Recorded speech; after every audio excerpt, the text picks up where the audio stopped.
Assalamualaikum warahmatullahi wabarakatuh. Selamat pagi dan salam sejahtera untuk kita semua.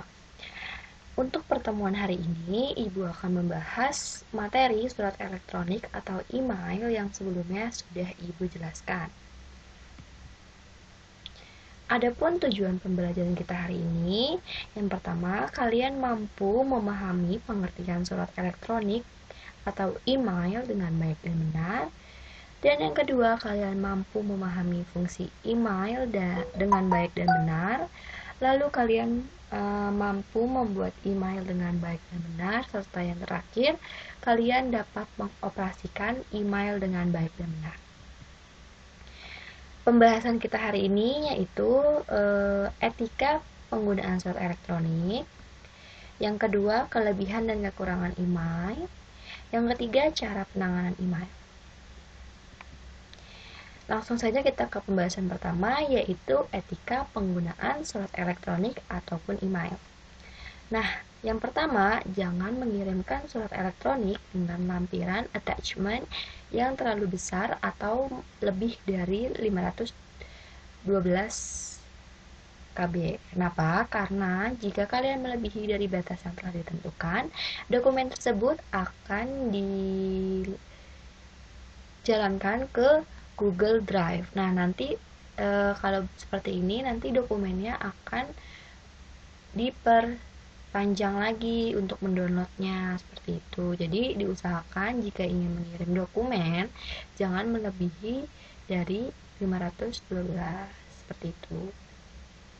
Dan yang kedua, jangan mengirim layout atau forward surat elektronik tanpa berpikir kegunaan bagi orang yang dituju. Jadi udah jelas dong, kalau misalkan kalian mengirimkan suatu surat atau dokumen, kalian pasti mempunyai tujuan tertentu. Misalkan kalian mengirimkan surat permohonan atau surat pesanan kepada perusahaan Mandiri Jaya. Berarti surat tersebut kegunaannya sudah jelas, seperti itu. Lalu selalu isi kolom subjek, jangan dibiarkan kosong. Jadi, misalkan kalian mengirimkan surat pesanan, berarti subjek tersebut diisi surat pesanan PT Mandiri Jaya.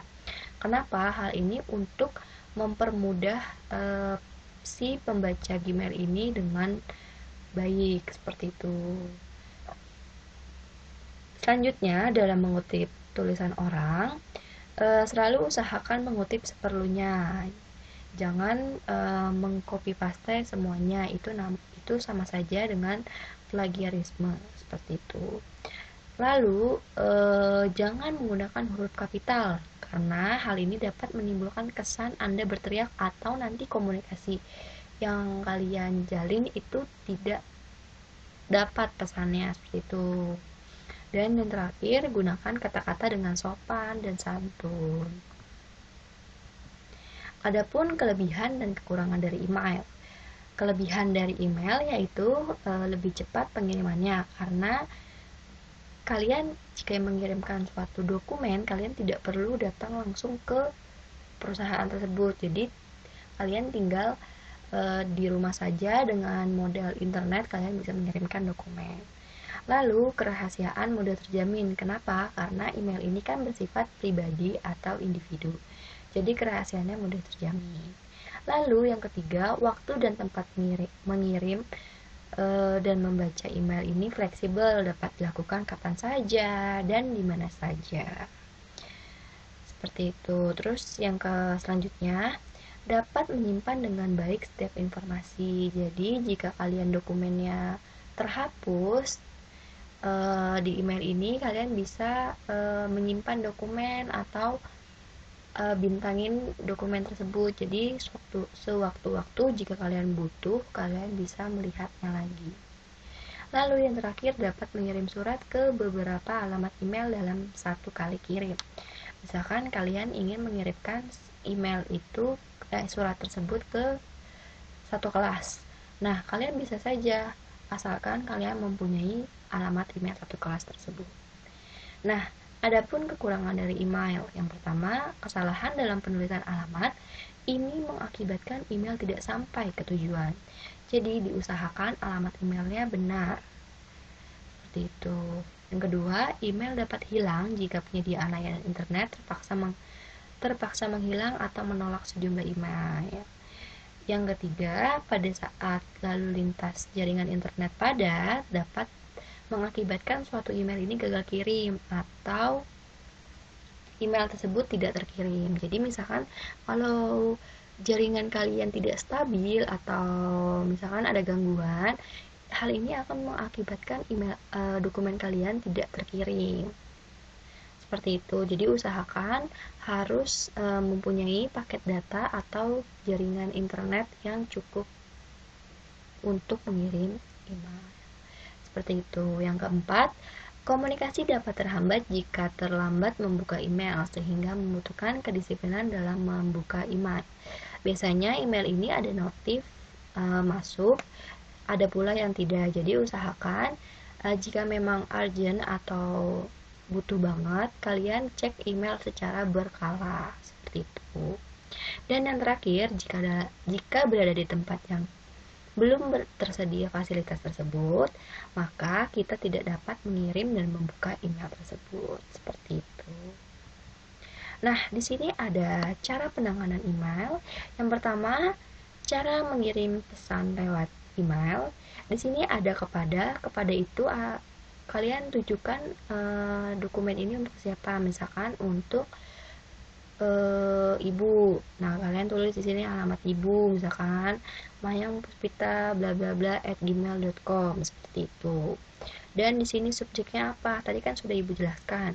Subjek wajib diisi. Berarti di poin nomor 2 ini di subjek tulis subjeknya. Misalkan kalian ingin melampirkan surat pesanan. Berarti subjeknya di sini surat pesanan PT Mandiri Jaya. Dan di poin ketiga ini kalian tuliskan pesan-pesan atau kata pengantar dalam suatu surat. Misalkan Assalamualaikum, selamat pagi kepada Bapak.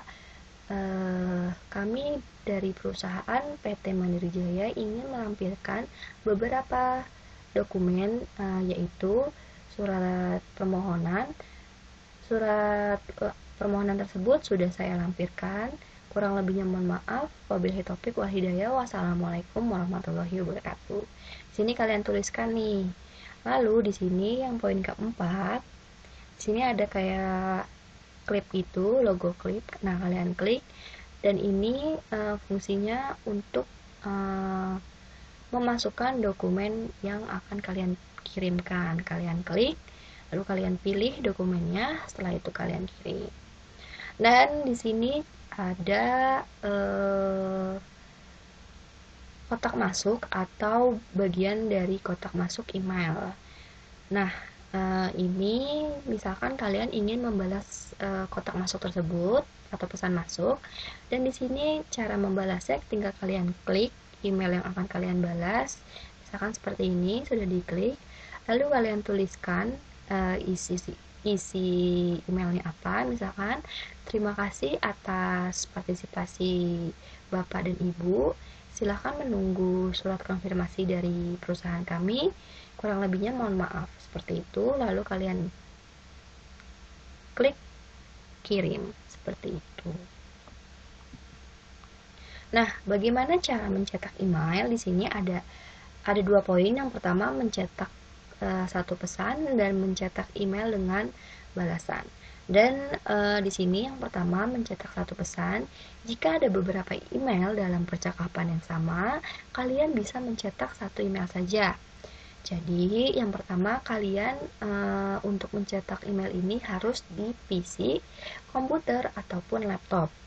Tidak bisa dilakukan di dalam ponsel ataupun tablet Android. Lalu setelah itu kalian buka email, pilih email yang akan kalian cetak. Setelah itu klik kanan atas email, lalu kalian klik panah, lalu klik chat, seperti itu. Lalu untuk mencetak email dengan balasan, jika ada beberapa email dalam percakapan yang sama, kalian dapat mencetak semua email tersebut sekaligus. Sama kayak poin pertama, kalian mencetak email ini melalui komputer, PC, ataupun laptop, seperti itu. Lalu buka percakapan yang akan kalian cetak, lalu klik kanan atas, lalu klik cetak semua. Seperti itu. Baik, sekian pembelajaran kita hari ini. Semoga kalian dapat memahaminya. Kurang lebihnya mohon maaf. Wabillahi taufiq wal hidayah. Wassalamualaikum warahmatullahi wabarakatuh. Semangat belajar.